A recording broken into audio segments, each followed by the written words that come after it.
Housing for all मतलब सबको घर मिले, इस तरह का आश्वासन वादा किया है प्रधानमंत्री नरेंद्र मोदी ने भारत के लोगों से। और इसी कड़ी में नाम जुड़ने जा रहा है मुंबई एसआरए का। एसआरए ने भी सबको घर देने के चक्कर में ऐसे निर्णय लिए हैं, बोल्ड निर्णय लिए हैं जिससे सबको घर मिले। स्लम, मुंबई का जो स्लम है उसको ज़्यादा से ज़्यादा समय में कम स्पीड में विकसित किया जा सके, इसलिए बोर्ड निर्णय लिए जा रहे हैं।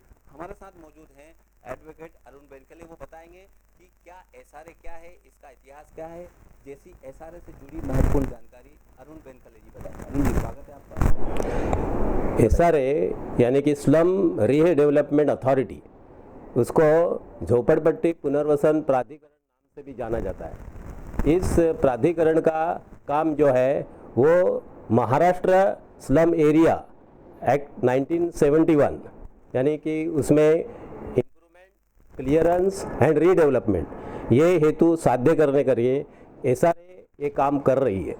उसका गठन 1996 में हो गया और ये काम में उन्होंने आज तक 1.5 लाख झोपड़पट्टी वासियों को घर प्रदान कर दिए और ये काम जारी है। उसके लिए कई शर्तें पहले रखी गई थी कि 1995 के कुछ 2 प्रूफ यानी कि झोपड़पट्टी में वास्तव्य करने का उसमें जो मतलब 2 प्रूफ जो है वोटर आईडी हो सकता है, उसके बाद लाइट बिल हो सकता है, उसके बाद जो है आधार कार्ड है और कोई टेलीफोन बिल है। तो ये 2 उनमें से 1995 के 2 और 1995 के बाद के 2 ऐसे 2 प्रूफ होना ज़रूरी था। और इसके वजह से जिनके पास ये 2 प्रूफ जो कर सकते थे उनका एनेक्सर 2 में नाम शामिल किया जाता था। अरुण जी बताइए, क्या कहेंगे 95 के बाद युति जो शासन थी पहले की बीजेपी और सेना का जो सरकार थी उसमें एसआरए बना हुआ है, करीबन 20 साल होने आया है। क्या कहेंगे जो स्पीड कम है, आपने बताया 1.5 लाख लोगों को ही घर मिला, आबादी बहुत है, करीबन 1.25 करोड़ 1.25 करोड़ की आबादी मुंबई की, जिसमें 60 लाख लोग स्लम में रहते हैं। करीबन 50 से 60% आबादी मुंबई की स्लम में है। क्या स्पीड कम है? इस तहत लोग जो एसआरए अथॉरिटी है वो बोल्ड निर्णय लेने जा रही है कि ऊपर मंजिला को भी घर मिलेगा और बिल्डर वो चयन करेंगे, उनका जो किराया होगा 12 महीने का 11 महीने का वो उनके अकाउंट में डायरेक्ट जमा होगा। क्या कहेंगे इस सब बोल्ड निर्णय के बारे में? आज की सरकार ने कई बोल्ड निर्णय लिए है, उसमें एसआरए ने अपना नया धोरण जाहिर किया है। उस हिसाब से अभी नई व्यवस्था के अनुसार जो झोपड़े के ऊपरी मंजिल वाले जो लोग हैं वो उनके रिश्तेदार भी हो सकते हैं या कोई अलग भी लोग वहाँ रह सकते हैं, उन दोनों को घर देने का फैसला किया है। और मतलब ये जो झोपड़पट्टी वासी लोग हैं तो सभी लोगों को ये घर देने का उन्होंने फैसला किया है। तो इसमें पहले जो एनेक्सर 2 में 2 बनाया जाएगा और उसके बाद यदि मतलब जो लोग हैं उनको हर एक को घर दिया जाएगा। तो उसमें कई निर्णय जो लिए गए हैं कि जैसे कि ट्रांसफ़र का निर्णय है तो वो भी उन्होंने आसान कर दिया है। पहले एसआरए के पास ही ट्रांसफ़र के लिए जाना पड़ता था।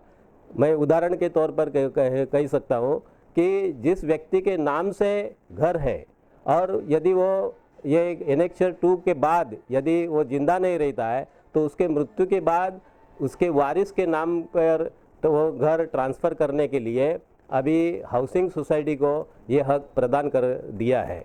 और जो एसआरए के पास अभी जाने की ज़रूरत नहीं है, आगे भविष्य में हाउसिंग सोसाइटी ट्रांसफ़र करेगी। और जो सहकार क्षेत्र को बढ़ावा दिया, हाउसिंग सोसाइटी जो ट्रांसफ़र करेगी, उस निर्णय को क्या कहेंगे? और जो स्मार्ट सिटी बनाने का वादा किया है आपके प्रधानमंत्री, हमारे प्रधानमंत्री ने, उस बारे में क्या कहेंगे? प्रधानमंत्री साहब ने जो स्मार्ट सिटी का वादा किया है, इसमें अच्छे घर में लोग रहेंगे तो सिटी स्मार्ट बन सकती है। आज के तारीख में जो 60 लाख जो लोग स्लम एरिया में रहते हैं उनको सबको घर मिलेंगे। यानी कि ये जो है कि जैसे कि ऊपरी मंजिल वाला उन्होंने निर्णय लिया वो बहुत ही अच्छा है और इसमें झोपड़पट्टी वासियों को राहत मिलेगी। और सब लोग अपने अपने मतलब जो अपने घर में घर के मालिक रहेंगे अच्छा जीवन जिएंगे। स्मार्ट सिटी में जो जो हाई स्टैंडर्ड का जीवन है वो जीवन जीने का उनको मौका मिलेगा। अरुण जी धन्यवाद हमसे बात करने के लिए। ये थे एडवोकेट अरुण बेनकले, जिनका मानना है कि स्मार्ट सिटी बनाने के लिए एक अच्छे समाज सोसाइटी का निर्माण हो, और वही निर्णय प्रधानमंत्री ले रहे हैं। और आने वाले दिनों में मुंबई के जो स्लम 60 लाख लोग, गरीब जो लोग हैं, उनको फायदा मिलेगा एसआरए के इस तरह के निर्णय से, और आने वाले दिनों में एक अच्छे समाज का निर्माण होगा। मैं सुनील शर्मा, कैमरामैन मचिंद्र थलेसरी के साथ।